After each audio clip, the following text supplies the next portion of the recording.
imyidogo iri ku isi abantu bamenye ngo iri ni iherezo. Ezekiyeli 7:56 handitse ngo ibyago bizogerekerana n'ibindi, impuha zizogerekerana n'izindi.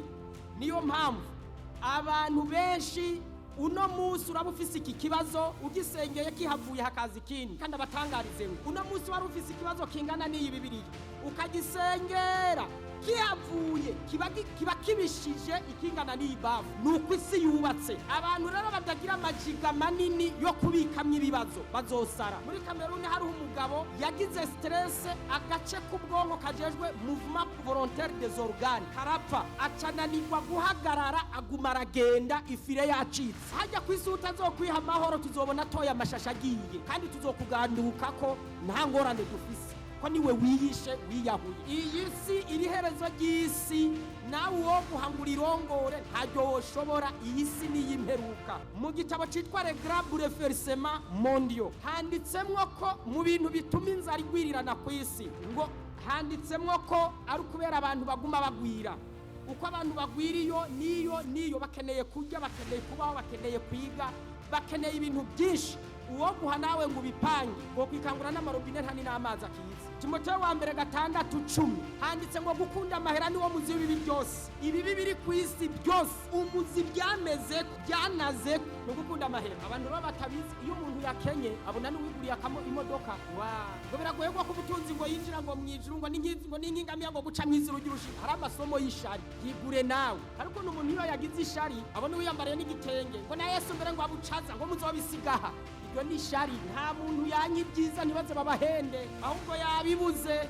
Umuntu iyo aronse amahera agahinduka, ntuzovuge ngo yahinduwe nayo, ahubwo hariho ibyo yashaka ubukene bwari bwarashize mu gasho, none bivuyeyo. Iyi si yacu turimwo amafaranga azoteza ingorane. Ndababwira igitabo n'amapaje mvuga ibirimwo. Mu gitabo citwa Jésus-Christ ku ipaje 809 basigura amateka y'umugabo yitwa Zakayo. Yari umutoza kori, arihana, ariko akoze analize y'ubuzima bwiwe, naramukunze. Asanga abantu yarabibye, ariha n'indishi y'akababaro. Uyu mugabo ntiyari umukiristo. Uwo mugabo rero muri ico cigwa handitsemwo ngo ibikorwa byose abakristo bakora, abakristo bose aho bari kwisi banyu, mu bikorwa byose bakora ngo bakwiriye kwirinda bino bintu bikurikira.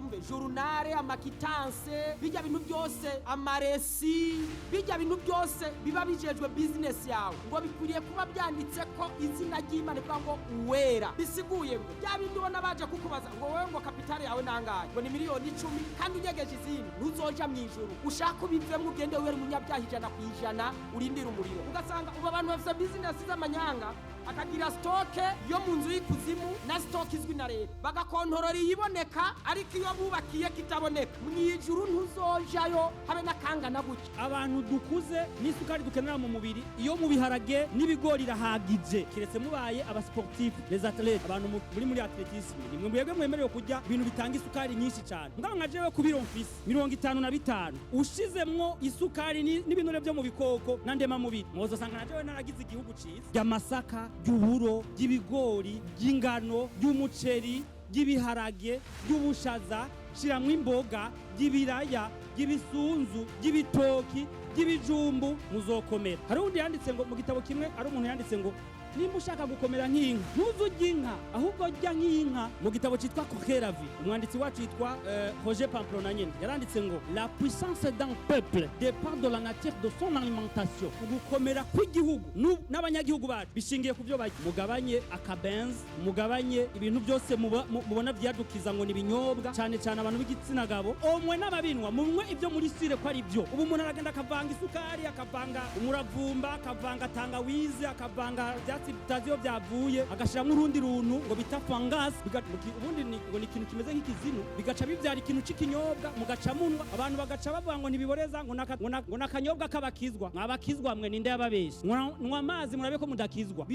Muzotoboka umushishi, muzotoboka amara matoya na manini, muzotoboka igitigo, muzogwara cirrhose du foie, muzogwara amafyigo, abagabo bazonanirwa kubaka ingo, ejo igihugu gizotunga ibimuga, leta ce yihangana. Iyo bavuze ngo ntugasambane cyane baba bavuze ibintu byinshi. Icyaha kimaze kugira imizi miremire, iki cyaha kimaze kugeraho abantu batagifata nk'icyaha. Icyaha cyo gusambana abantu basigaye babona ari icyaha gisanzwe, nta n'ubwo bagifise, bacise ayandi mazina ngo ni ugukundana. Abandi bavuze ngo hariho groupe numva ngo bita ngo ni abafubuzi, bakaba bafise umugwi uzwi, hari ibihugu babazwi. Ibi bintu byamaze kuba ndase muri iyi si. Satani abironkeramwo inyungu nyinshi. Satani avyiciyemwo urubyiruko, avyiciyemwo abana bacu, avyiciyemwo abagabo, avyiciyemwo abagore n'abakecuru n'abatama n'abatamakazi.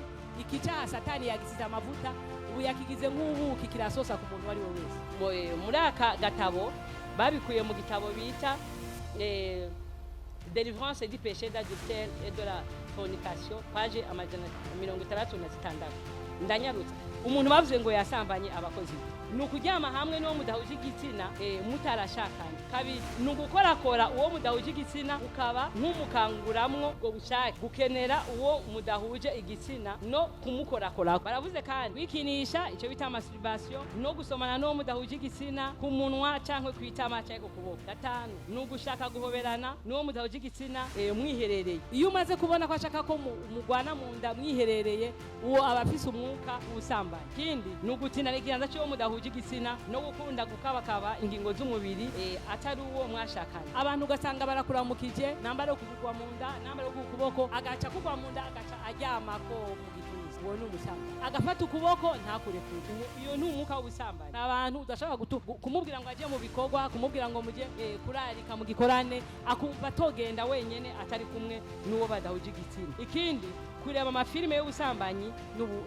n'ubuhehesi, abantu ugasanga nta yindi filime. Ibi rero bintu birakomeye. Iki nicyo cyaha kizotwara abantu benshi. Nimwasaba mu guharura muzosanga abantu 24,000 byaraguye hakuno y'ikanani, bagomba bashike ngo bagomba bajabuke. Murazi urugendo bagize, murazi umuruho bagize, murazi amasengesho bagize kugira ngo bagende basubire mu gihugu kiwabo. Ariko bageze ku rugabano, ikintu cyababayeko nicyo Satani ariko arakoresha. Yabonye ko twegereje kuja mu bwami bwo mwijuru, nawe asubiye kuzana cyaca ko Satani aguma akora muri yanzira nyine. Ubu yazanye icyaha cy'ubusambanyi kugira ngo abantu benshi bahere mu ishengero, kikabayo mu banyeshuri, kikabayo mu bana, kikabayo mu bakuze, kikabayo